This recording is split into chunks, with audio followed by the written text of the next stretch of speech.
అన్నీ నేర్పే కేంద్రం. బరువులు చదువులు లేకుండా భవితకు పునాది వేస్తుంది, మా భవితకు పునాది వేస్తుంది. అందుకే అందుకే ఈ కేంద్రం అంటే ఇష్టం, చాలా చాలా ఇష్టం.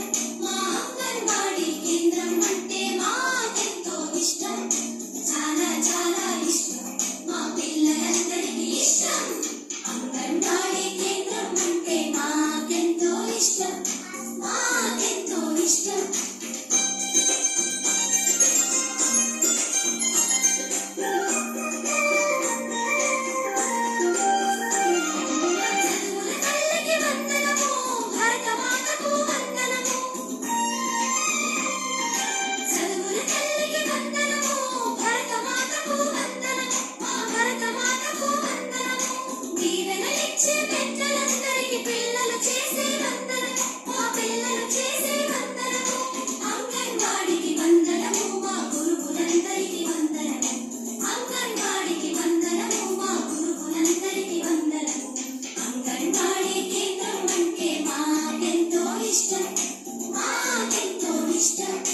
చాలా చాలా ఇష్టం, మా పిల్లలందరికీ ఇష్టం, మా పిల్లలందరికీ ఇష్టం.